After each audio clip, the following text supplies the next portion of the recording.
तो आज सबसे पहले बात करेंगे चाय पर चर्चा में उस आर्किटेक्चरल मार्वल की जो प्रधानमंत्री नरेंद्र मोदी ने सिर्फ जम्मू कश्मीर को नहीं बल्कि पूरे देश को समर्पित किया है। चिनाब पर भारत के चमत्कार से दुनिया दंग है, दुनिया हैरान है। ऐसी जगह जहां सड़क तक बनाना मुश्किल है, हिंदुस्तान के इंजीनियर्स ने वहां तक ट्रेन पहुंचा दी है। कश्मीर के जिन जगहों तक पहुंचने में कल तक 10 से 15 घंटे लग जाया करते थे, आज वहां की यात्रा महज 3 घंटों में मुमकिन हो चुकी है। चिनाब ब्रिज आज भारत की शान बनकर खड़ा है। इस ब्रिज से अब रोज स्पेशल वंदे भारत गुजरेगी। जम्मू कश्मीर के चिनाब नदी पर बना चिनाब रेल ब्रिज दुनिया का सबसे ऊंचा रेलवे पुल है। 1315 मीटर लंबा ये पुल हिमालय की कठिन जमीन पर खड़ा है। सैटेलाइट तस्वीरों और 3D तकनीक ने इसके निर्माण को और रोमांचक बनाया। Chenab rail bridge Udhampur Srinagar Baramulla rail link का हिस्सा है। ये दुनिया का सबसे ऊंचा रेलवे ब्रिज है। प्रधानमंत्री ने आज इस पुल का उद्घाटन किया। ये पुल ना सिर्फ कश्मीर घाटी को पूरे भारत देश के साथ जोड़ेगा बल्कि इलाके में बिजनेस, टूरिज्म और इंडस्ट्रियल डेवलपमेंट को भी नई रफ्तार देगा।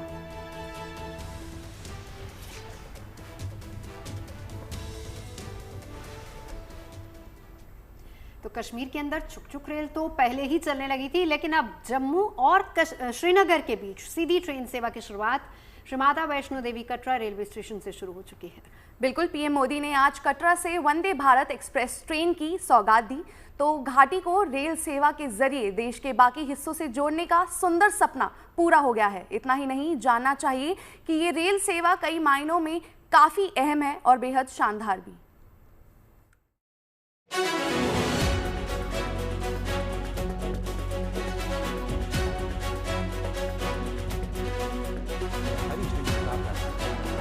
जम्मू कश्मीर में नए युग की शुरुआत हुई है।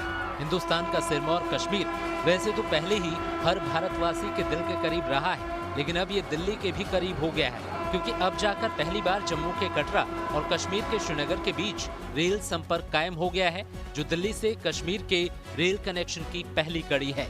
ये तस्वीरें इस ऐतिहासिक पल की गवाह हैं।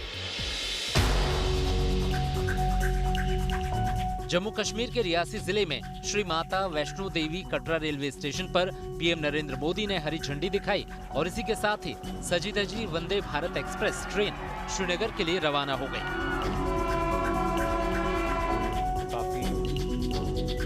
इस रेल सेवा के आगाज को लेकर लोगों के उत्साह की सीमा नहीं है। इसकी एक झलक वंदे भारत ट्रेन में पीएम मोदी की स्कूली बच्चों से बातचीत के दौरान भी नजर आई।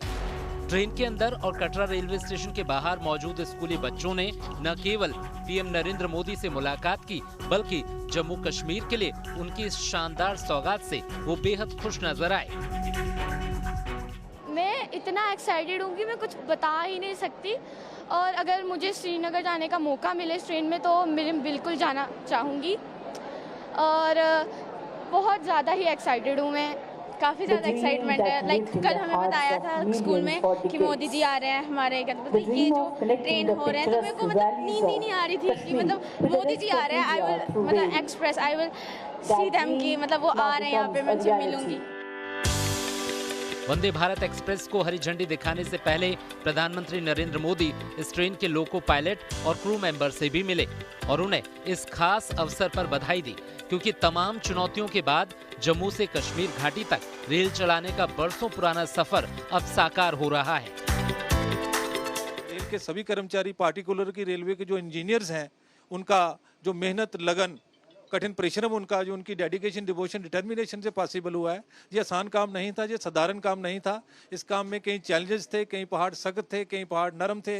आप जब गाड़ी में जा रहे हैं और जो आनंद की अनुभूति होती है, सुंदर मनोरम दृश्य देख के, त्रिपुरा पर्वतों से जब हम माता वैष्णो देवी का आशीर्वाद लेके निकलते हैं और हर वर्षवासी एक मनोरंजक यात्रा करके, ये भारत के लिए एक बहुत बड़ी बात है। हमें लगता है कि हम विकसित दुनिया में आगे हैं। कटरा और श्रीनगर के बीच रेल सेवा की शुरुआत न केवल जम्मू कश्मीर के निवासियों बल्कि देश के हर नागरिक के लिए बेहद गर्व का पल है, क्योंकि जम्मू और कश्मीर को रेल मार्ग से जोड़ने के लिए Jammu Baramulla rail link project के पहले चरण में अब कटरा से श्रीनगर तक वंदे भारत ट्रेन शान से चल पड़ी है। जम्मू कश्मीर में एक साथ 2 जोड़ी वंदे भारत ट्रेनें चलने जा रही हैं। इन ट्रेनों से कटरा और श्रीनगर के बीच करीब 10 घंटे का सफर 3.5 घंटे में पूरा हो जाएगा। ये दोनों ट्रेनें सप्ताह में 6 दिन कटरा और श्रीनगर के बीच चलेंगी। इन ट्रेनों में 2 ट्रेवल क्लास हैं। इनमें चेयर कार का किराया 715 रुपए होगा और एग्जीक्यूटिव क्लास का किराया 1320 रुपए होगा। वहीं बर्फबारी के दौरान सड़क मार्ग से सफर रुक जाता है, लेकिन ट्रेनें शुरू होने पर सफर नहीं रुकेगा। साथ ही इन ट्रेनों में आरामदेह सफर के बेहतरीन इंतजाम किए गए हैं। सभी तरह की जो चीजें हैं वो इस ट्रेन के अंदर हैं और आगे बढ़ेंगे तो जब आप अंदर आएंगे तो जानकारी लेने के बाद आप जब एक सीट पर कुर्सी पर बैठेंगे तो आप हर कुर्सी के नीचे यहाँ पर चार्जिंग पॉइंट्स भी दिए गए हैं ताकि अगर आपको फोन चार्ज करना हो तो आराम से अपना फोन भी चार्ज कर सकते हैं। 3 घंटे का लगभग ये समय रहता है। 3 घंटे 10 मिनट में कटरा से श्रीनगर जो है ये ट्रेन रास्ता अपना पूरा कर लेगी। जम्मू बारामूला रेल लिंक पर ट्रेन सेवा की शुरुआत जम्मू कश्मीर के विकास के लिए गेम चेंजर साबित हो सकती है। इस रेल लिंक के शुभारंभ से न केवल देश विदेश के सैलानियों को बेहद आसानी से कश्मीर पहुंचने का मौका मिलेगा, बल्कि कश्मीर से कन्याकुमारी तक कारोबार को भी पंख लग जाएंगे। बहुत बड़ा दिन है। कल हमने हॉर्टिकल्चर सेक्टर से बात की, उन्होंने कहा कि 10,000 करोड़ की इंडस्ट्री है ये कश्मीर की, लेकिन ट्रेन जिस तरीके से गुड्स ट्रेन यहाँ आ सकती है और यहाँ का जो हॉर्टिकल्चर है, सेब है, चेरी है, वक्त पे देश के अलग अलग जगहों पे पहुंचेगा ट्रेन से। तो उन्होंने गुजारिश की प्राइम मिनिस्टर से कि यहाँ के लिए स्पेशल ट्रेन हो, नेटवर्क ऐसा हो कि देश के अलग अलग हिस्सों में पहुंचे ताकि यहाँ का जो हॉर्टिकल्चर बढ़े, यहाँ का बेरोजगारी खत्म हो, यहाँ के युवाओं को जो है एक एब्जॉर्ब होने का इसमें मौका मिले। कटरा श्रीनगर के बीच ट्रेन सेवा तो कश्मीर को देश के हर कोने से साल भर रेलवे के जरिए जोड़े रखने के भारत सरकार के शानदार प्रोजेक्ट का केवल पहला चरण है। अगले चरण में नई दिल्ली से जम्मू होते हुए श्रीनगर तक वंदे भारत समेत दूसरी ट्रेनें चलाई जाने की योजना है, जिसकी शुरुआत इसी साल अगस्त-सितंबर तक हो सकती है। हालांकि एक ही ट्रेन नई दिल्ली से सीधे श्रीनगर नहीं जाएगी। यात्रियों को नई दिल्ली से कटरा पहुंचने पर सुरक्षा जांच के बाद ट्रेन बदलनी पड़ेगी। लेकिन अब इस रूट पर रेल सेवा का आगाज हो गया है, तो उम्मीद है कि देर सवेर वह समय भी आएगा जब लोग दिल्ली में डिनर करके ट्रेन में सवार होंगे और अगले दिन सुबह का नाश्ता श्रीनगर में कर सकेंगे। श्रीनगर से मीर फरीद, कटरा से सुनील जी भट्ट और पीयूष मिश्रा के साथ bureau report, good news today.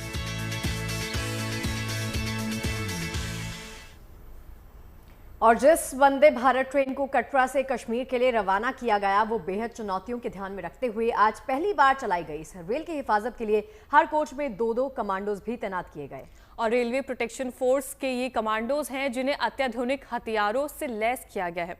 केंद्र सरकार और रेल मंत्रालय के इन सुरक्षा इंतजामों को करने के पीछे मकसद यही है कि यात्रियों को सुरक्षा का पूरा भरोसा मिल पाए।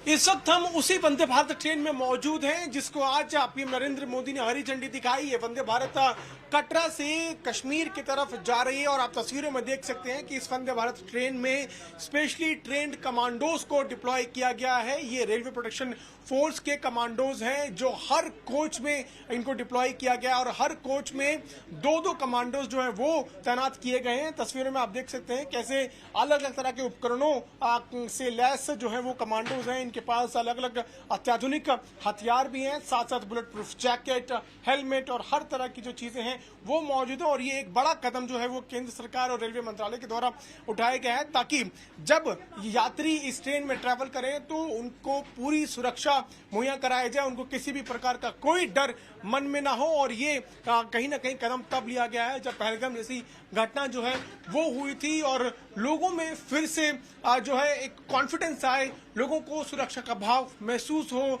जब लोग कश्मीर घाटी में जाएं। इसीलिए इस तरह का कदम जो है सरकार के द्वारा उठाया गया है। 2 कमांडो हर कोच में तैनात किए जाएंगे। ये सिर्फ आज तैनात नहीं है, हमेशा जब भी ये ट्रेन जम्मू से कश्मीर की तरफ जाएगी या कश्मीर से जम्मू की तरफ आएगी तब आपको इसी तरह से कमांडोज की तैनाती नजर आएगी। और ये कहीं ना कहीं लोगों में एक सुरक्षा का भाव पैदा करने के लिए किया गया और साथ ही साथ उस हर तरह के कारण हरकत को भी डील करने के लिए किया गया है। मेरा पता है मन क्या है कि अब अगर जाया जाए ना श्रीनगर तो इसी ट्रेन से जाया जाए। अरे जाना चाहिए, सुबह हमारे यहाँ तो फाइनल भी हो गया है। अच्छा, आपका अगला ट्रिप वहीं का है? ये कहीं पीछे नहीं हटते हैं ना, मतलब ये सब जगह जाने के लिए तैयार रहते हैं क्योंकि वो इतनी खूबसूरत है। मतलब क्यों नहीं जाएगा इंसान? एडवेंचर टीम है, एडवेंचर टीम है, जाना भी चाहिए। क्योंकि वो जो जितनी ट्रेन का चुनौतियों के सफर है बाद वो अपने आप में बहुत ही एडवेंचरस है, बहुत खूबसूरत है। बिल्कुल। तो भारतीय इंजीनियर्स की जितनी तारीफ की जाए ना कम है, क्योंकि उन्होंने वो कर दिखाया जो आज तक दुनिया में किसी ने नहीं किया। हमारे इंजीनियर्स ने दुनिया का सबसे ऊंचा आर्च ब्रिज बनाकर विश्व को दिखा दिया है। बिल्कुल, ये जो ब्रिज है आपको बता दें ये कुतुब मीनार से भी कई गुना ऊंचा है, इतना ऊंचा कि फ्रांस का आईफिल टावर भी इसके आगे नहीं टिकता। सर चिनाब आर्च ब्रिज से ऐसी कई खूबियां हैं इसमें जिसे आप जानेंगे तो आप हैरान हो जाएंगे और देश के जो इंजीनियर्स हैं उन पर गर्व महसूस कर पाएंगे।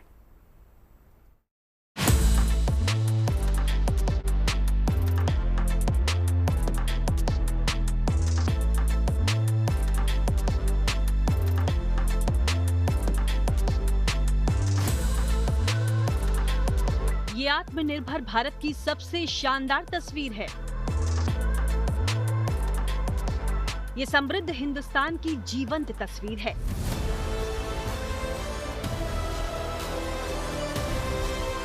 ये इंडिया की खुशहाली को बयां करती तस्वीर है। यकीन मानिए ये कोई सपना नहीं बल्कि हकीकत है, वो हकीकत जिसे पूरे हिंदुस्तान ने सच होते देखा।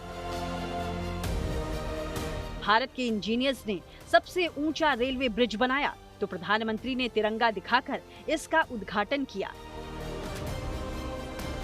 अभी कुछ देर पहले ही मैं चिनाब और अंजी ब्रिज से होकर आपके बीच आया हूं। इन पुलों पर चलते हुए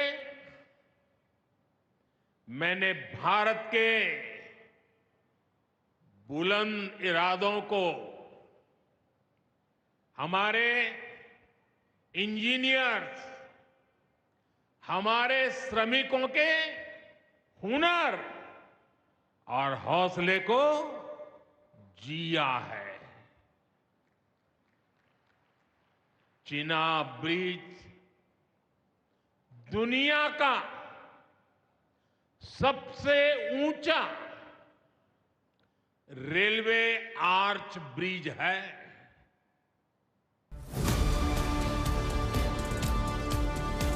ऊंचे ऊंचे पहाड़ों के बीच शान से खड़ा चिनाब रेलवे ब्रिज, जिसका हर एक कोना तिरंगे से सजा हुआ है। ये ब्रिज भारत की नई पहचान है। धरती पर जन्नत कहे जाने वाली कश्मीर की शान है।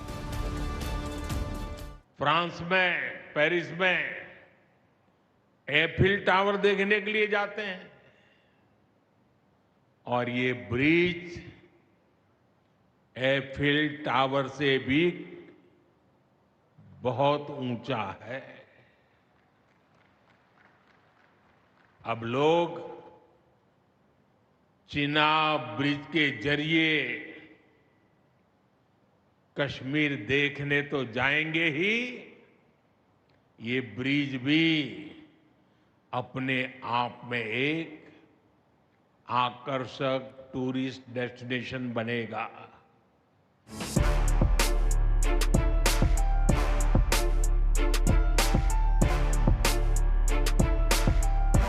प्रधानमंत्री नरेंद्र मोदी ने रेलवे के अफसरों से पुल के निर्माण से जुड़ी बारीकियों को जाना। उधमपुर श्रीनगर बारामूला रेल लिंक परियोजना पर फोटो प्रदर्शनी को देखा। इतना ही नहीं, वो ब्रिज बनाने वाले कर्मचारियों से भी मिले। चिनाब नदी पर बना दुनिया का सबसे ऊंचा रेलवे पुल किसी करिश्मे से कम नहीं है। पहली बार देश में इस तरह की टेक्निक का इस्तेमाल किया गया है। चिनाब ब्रिज की लंबाई 1315 मीटर है और ऊंचाई 359 मीटर। आपको जानकर हैरानी होगी कि ये स्टैच्यू ऑफ यूनिटी से काफी ऊंचा है। इतना ही नहीं, 7 अजूबों में शामिल आईफिल टावर भी इससे छोटा है। और इस शानदार जानदार ब्रिज की जान है इसके पिलर। चिनाब नदी पर जो पुल बना है वह भी ऐतिहासिक इंजीनियरिंग मार्बल है। एफिल टावर जो कि दुनिया की शान माना जाता था, उस टावर को भी हम लोगों ने काफ़ी पीछे छोड़ दिया है और ये जो पुल है वह 359 मीटर ऊंचा है। एफिल टावर से 35 मीटर अधिक ऊंचा, कुतुब मीनार से 5 गुना ऊंचा। अगर अभी भी आप इसकी ऊंचाई का अंदाजा लगा नहीं पा रहे हैं तो बता दें कि ये दिल्ली में स्थित कुतुब मीनार से 5 गुना ऊंचा है। ब्रिज की लागत करीब 1486 करोड़ रुपए है। इसको बनाने में 29,000 मीट्रिक टन स्टील यूज हुआ। इसमें 46,000 क्यूबिक मीटर कंक्रीट लगा है। ये 266 किलोमीटर प्रति घंटा की रफ्तार से चलने वाली हवा को झेल सकता है। सबसे अहम बात ये कि पुल अगले 120 साल तक यूं ही खड़ा रहेगा। नदी के तल से इस ब्रिज की ऊंचाई 359 मीटर है। कुल 29,880 मीट्रिक टन स्टील का इस्तेमाल करके हम लोगों ने इस चेनाब ब्रिज को बनाया है, जो कि सिस्मिक जोन 5 में है। लेकिन इसको इस ढंग से बनाया गया है कि भूकंप के तेज झटकों को भी यह बर्दाश्त कर सकता है। उसी तरह से वायु के दबाव में भी यह ब्रिज जो है वह अटल खड़ा रहेगा। और इसको डिजाइन जब किया गया है तो हम लोगों ने ध्यान रखा है कि यहाँ पर जो करीब 250 किलोमीटर की स्पीड से हवाएं चलते रहती है, उसका असर भी इस पुल पर न पड़े। इस ब्रिज की जितनी चर्चा हो रही है, उतना ही कारगर ये पुल साबित होगा। इससे टूरिज्म को बढ़ावा मिलेगा। देश के अलग अलग हिस्सों से टूरिस्ट आसानी के साथ और कम खर्च में कश्मीर जा पाएंगे। साथ ही अभी कश्मीर से सेब और चेरी जैसे फल बड़े शहरों तक पहुंचाना आसान हो जाएगा। यानी ये न सिर्फ आकर्षण का नया केंद्र बनेगा, बल्कि देश को आर्थिक मजबूती भी देगा। पीयूष मिश्रा और मीर फरीद के साथ bureau report, good news today. अब बात कर लेते हैं अमरनाथ यात्रा की। 3 जुलाई से शुरू होने वाली अमरनाथ यात्रा को लेकर श्रद्धालुओं की सुरक्षा के लिए बड़े पैमाने पर अर्धसैनिक बलों की तैनाती की जा रही है। आस्था के इस मार्ग पर चलने वाले तीर्थ यात्रियों को 42 से 58,000 जवानों का सुरक्षा कवच मिलेगा। और देखिए, महज 38 दिनों तक चलने वाली इस पवित्र अमरनाथ यात्रा की सुरक्षा को ऑपरेशन शिवा नाम दिया गया है। इस साल की अमरनाथ यात्रा अब तक की सबसे कड़ी सिक्योरिटी में होने जा रही है। पहली बार यात्रा रूट पर जैमर का इस्तेमाल भी किया जाएगा। ओम अपवित्रः पवित्रो वा सर्वावतांगतो विवाया समरे पुंडरीकाक्षं दबायाभ्यन्तरा।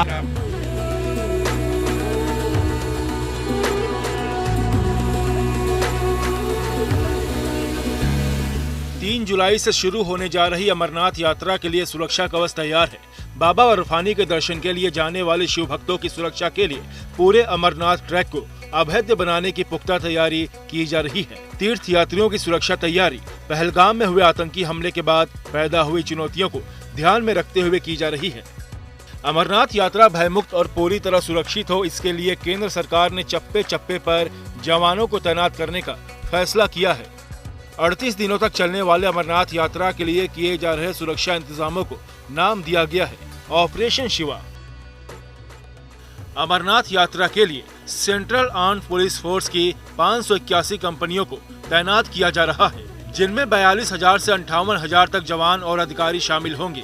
इनमें सीआरपीएफ की 219 कंपनियां, बीएसएफ की 130, एसएसबी की 97, आईटीबीपी की 62 कंपनियां और सीआईएसएफ की 60 कंपनियां शामिल हैं। इनमें 156 कंपनियां पहले से जम्मू कश्मीर में तैनात थीं। 10 जून तक 425 नई कंपनियों को तैनात किया जाएगा। हर एक कंपनी में 70 से 75 सुरक्षा कर्मी होते हैं। इन सभी सुरक्षा कर्मियों को अमरनाथ यात्रा रूट पर तैनात किया जाएगा।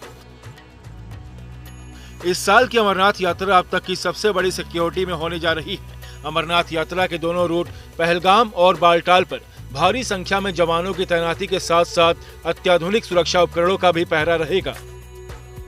अमरनाथ यात्रा के काफिले की सुरक्षा के लिए पहली बार जैमर लगाए जाएंगे, जिसे केंद्रीय सशस्त्र पुलिस बल सुरक्षा प्रदान करेगी। दोनों रूट हाई रेजोल्यूशन और फेस रिकॉग्निशन टेक्नोलॉजी वाले 4000 सीसीटीवी कैमरों से लैस रहेंगे। इन्हें 6 कंट्रोल रूम से जोड़ा जाएगा। सारे सिक्योरिटी रूट का सिक्योरिटी ऑडिट किया गया है, डिजिटल मैपिंग की गई है। यात्रा रूट पर quick action team, bomb disposal squad, K9 dog squad तैनात होगा। हर यात्री और पोनी राइडर का डिजिटल पहचान पत्र बनेगा। सभी वाहनों और तीर्थ यात्रियों को RFID यानी रेडियो फ्रीक्वेंसी आइडेंटिफिकेशन तकनीक से टैग किया जाएगा, जिससे उनकी रियल टाइम ट्रैकिंग की जा सकेगी। यात्रा के दौरान मार्ग की निगरानी के लिए ड्रोन और हेलीकॉप्टर का भी इस्तेमाल किया जाएगा।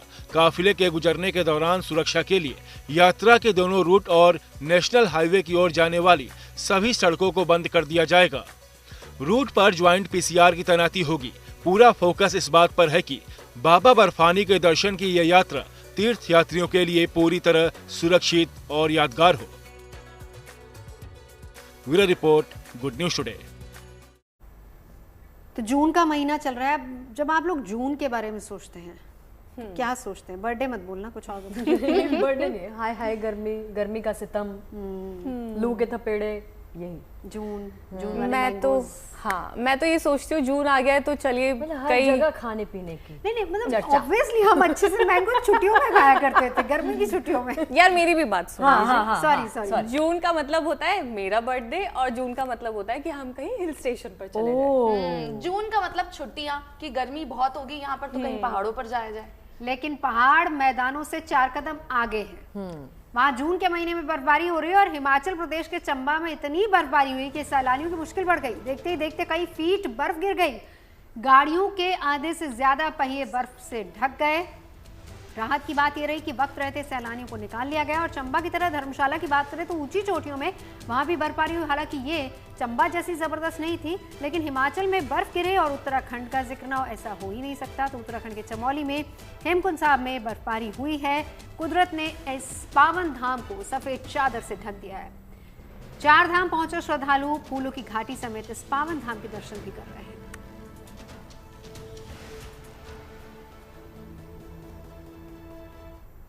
और देखिए हिमाचल में भारी बर्फबारी के बीच फंसे 70 पर्यटकों को रेस्क्यू कर लिया गया है।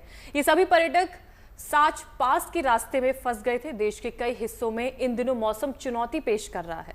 हिमाचल में बर्फबारी हो रही है तो पूर्वोत्तर में जमकर बारिश लोगों को परेशान कर रही है। असम में कई गांवों का संपर्क दूसरे इलाकों से टूट भी गया है। इन गांवों में नाव के जरिए मदद पहुंचाई जा रही है।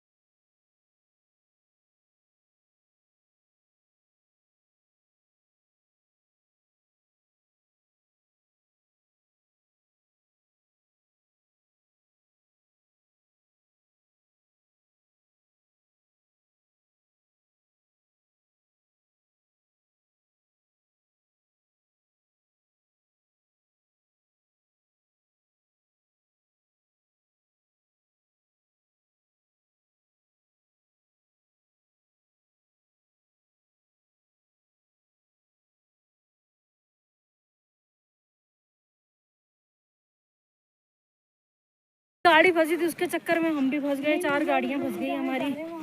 हम भगवान से बस यही दुआ करेंगे कि स्नो बंद हो जाए, हमारे जो बच्चे हैं उनके ऊपर किसी की दया हो जाए। सैलानियों को रेस्क्यू करने के लिए पुलिस और लोक निर्माण विभाग की टीम साच पास की तरफ निकल पड़ी, लेकिन बर्फ से ढके रास्तों से होकर इन पर्यटकों तक पहुंचना आसान नहीं था। पर्यटकों तक पहुंचने के लिए रेस्क्यू टीम को करीब 6 किलोमीटर का सफर पैदल ही पूरा करना पड़ा। रेस्क्यू टीम ने सचेत जोत पहुंचकर इन सभी सैलानियों को सुरक्षित जगहों पर पहुंचा दिया।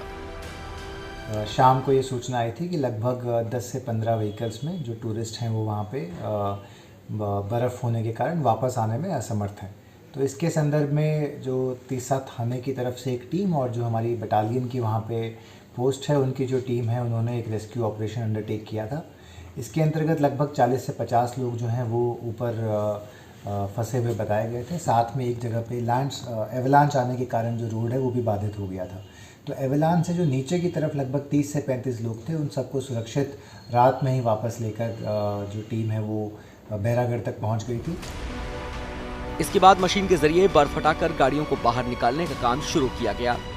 सचेजोत में हो रही बर्फबारी को देखते हुए प्रशासन ने इस रूट पर शाम के बाद गाड़ियों की आवाजाही पर रोक लगा दी है। हमारे जो टूरिस्ट बाहर से आते हैं वो बेसिकली साच पास पे बर्फ़ देखने के लिए जाते हैं, तो उन्हें भी निराश जो है वो बैरागढ़ पोस्ट से ना लौटना पड़े। एट द सेम टाइम किसी भी प्रकार की अनहोनी जो है वो वहाँ पे ना हो, क्योंकि रोड जो है वो खुल चुका था एंड सडनली मौसम ख़राब होने के कारण अच्छी मात्रा में वहाँ पे बर्फ़ गिरी, उसी के कारण थोड़े वहाँ पे इश्यूज़ आए। तो एक बार जब रोड क्लियर हो जाएगा तो वी विल स्टार्ट दिस। बाकी साथ में हम आज से ये कोशिश करेंगे कि शाम के बाद जो यात्री हैं उनको ऊपर ना भेजा जाए, खासकर 3 साढ़े 3 बजे के बाद, क्योंकि जैसे जैसे रात बढ़ती जाती है, शाम बढ़ती जाती है, तो साच का जो वेदर है वो बड़ा विम्सिकल सा है। सडनली कई बार वहाँ पे बदल जाता है, चेंज हो जाता है। पिछले कुछ हफ्तों से पूरे देश में मौसम एक पहेली बन गया है। कहीं बर्फबारी हो रही है तो कहीं बेतहाशा बारिश से लोग परेशान हैं। पूर्वोत्तर के तमाम राज्य इन दिनों बारिश की वजह से पानी पानी हो गए हैं। असम के बाराखला के गांवों में पानी भर गया है। कुछ गांवों का संपर्क दूसरे इलाकों से पूरी तरह कट चुका है। नाव के जरिए इन गांवों तक मदद पहुंचाई जा रही है। अभी आप देखें, अभी कुछ देरी से हम लोग अभी नाव में जा रहे हैं कि तपांग मंडल में जाने के लिए वहाँ कोई दूसरा जरिया नहीं है नाव छोड़ के, कि रोड में पूरा पानी हो गया। पिछला 2-4 दिन का बारिश, जो भारी बारिश हुआ, उस बारिश में काफ़ी सारा पानी हुआ और इतना ज़्यादा बारिश, ये रिकॉर्डेड बारिश हुआ इस बार, जिसके कारण हमारा यहाँ जो बराक नदी है, बराक नदी भी पूरा ओवरफ्लो हो गया। बारिश की वजह से जिन लोगों के घरों को नुकसान पहुंचा है, उन्हें सुरक्षित जगहों पर ले जाया गया है। अब प्रशासन के साथ साथ आम लोगों को जलस्तर के नीचे आने का इंतजार है, ताकि असम के इस इलाके में जिंदगी दोबारा पटरी पर लौट सके। सिलचर से दिलीप कुमार सिंह के साथ चंबा से विशाल आनंद, गुड न्यूज टुडे। इस बार IIT गांधीनगर की एक रिसर्च में मानव सभ्यता के कुछ नए अंश भी मिले हैं। गुजरात के कच्छ इलाके में एक ऐसी सभ्यता की खोज की गई है जिसके बारे में कहा जा रहा है कि ये सभ्यता हड़प्पा काल से भी करीब 5000 साल पुरानी है। तो आइए देखते हैं इस सभ्यता को।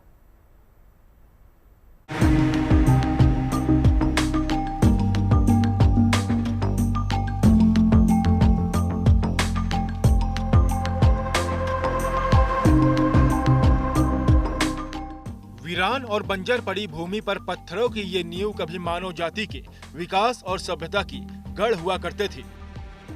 ऐसा हम नहीं बल्कि Indian institute of technology Gandhinagar की एक रिसर्च में दावा किया गया है।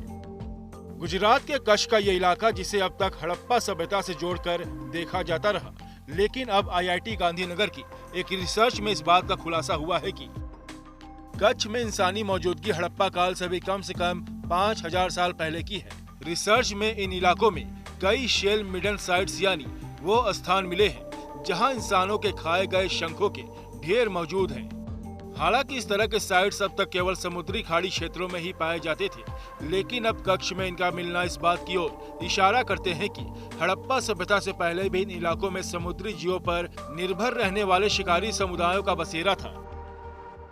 कम से कम 15 डेट्स हैं, उसके बेसिस में हम लोग ये बता सकते हैं कि ये जो ह्यूमन ऑक्यूपेशन है, उस समय पे परमानेंट ऑक्यूपेशन नहीं था। वो घर मकान वगैरह नहीं बनाते थे, खुले में रहते होंगे, कहीं शेल्टर्स होगा तो शेल्टर्स में रहते होंगे, और लोकल में जो अवेलेबल है फूड रिसोर्सेस उसको एक्सप्लॉइट करते थे। तो ऐसे एक कम्युनिटी जो हैं वहाँ रहते होंगे। अभी के डेट के हिसाब से वो कम से कम 7500 BC से लेके 4300 BC तक हम लोगों को एविडेंसेस मिलते हैं, अभी जितना हम लोगों ने साइट्स ढूंढा है। IIT गांधीनगर की इस रिसर्च में इस बात का भी खुलासा हुआ है कि कच्छ में सभ्यता का विकास अचानक किसी बाहरी प्रभाव से नहीं हुआ, बल्कि ये एक लंबी स्थानीय प्रक्रिया का नतीजा है। IIT गांधीनगर के प्रोफेसर VN प्रभाकर बताते हैं कि अभी ढूंढने से ये पता चल रहा है कि कम से कम 4500 साल पहले, 5000 साल पहले, हड़प्पन आने से पहले यहाँ लोग रहते थे। लोकल ज्योग्राफी वगैरह जानते होंगे, जियोमॉर्फोलॉजी जानते होंगे, उनका जो पानी का बहाव वगैरह जानते होंगे, क्योंकि धोलावीरा जो है हम देखेंगे उसमें कई सारे वाटर बॉडीज उन्होंने बनाया, रिजर्वायर्स वगैरह बनाए। इसके लिए लोकल जियोलॉजी का जानना बहुत ज़रूरी है। और ये जो आइडिया जो है लोकल लोगों से ही मालूम हुआ होगा। अचानक कोई बाहर से आता है या शहर बसाता है, उनको इतना आइडिया नहीं होगा, लेकिन लोकल लोग जो हैं लगातार वहाँ हज़ारों साल से रहते हैं। 500 का BC का डेट है, वहाँ से लेकर कम से कम 3-3.5 साल तक ये हंटर गैदरर कम्युनिटी रहते होंगे। उसके बाद धीरे धीरे जो हैं उनका एवोल्यूशन हुआ, उन्होंने सेटल्ड ह्यूमन लाइफ उन्होंने अडाप्ट किया, उन्होंने बस्तियाँ वगैरह बनाया होगा, धीरे धीरे वो गाँव बना होगा, उसके बाद वो शहर के रूप में आया होगा। इस क्षेत्र की भूगोल, जल संसाधनों और नेविगेशन की जो स्थानीय समझ इन प्राचीन समुदायों में विकसित हुई थी, हो सकता है कि वहीं बाद में हड़प्पा सभ्यता के विकास की नींव बनी हो। फिलहाल IIT गांधीनगर की रिसर्च टीम इस पूरे इलाके की जांच पड़ताल कर रही है और मानव विकास सभ्यता से जुड़े तमाम अनसुलझे रहस्य को जानने और समझने की कोशिश की जा रही है, जिससे ये पता लगाया जा सके कि क्या वाकई में कच्छ का ये इलाका हड़प्पा काल से भी पुराना है, जहां मानव विकास और सभ्यता की नींव रखी गई थी। गांधीनगर से ब्रजेश दोषी के साथ bureau report, good news today. Operation Sindoor की गूंज सहारनपुर में भी लोगों को प्रभावित करती नजर आ रही है। तभी तो यहाँ के किसानों ने सेना के इसी अभियान से प्रेरणा लेते हुए कुमकुम यानी कि सिंदूर की खेती शुरू कर दी है। इस खेती के जरिए यहाँ किसान न केवल बाजार में अक्सर मिलने वाले सिंथेटिक सिंदूर के प्रति लोगों को जागरूक कर रहे हैं, बल्कि ये सिंदूर किसानों के लिए अच्छा मुनाफा कमाने का माध्यम भी बन सकता है।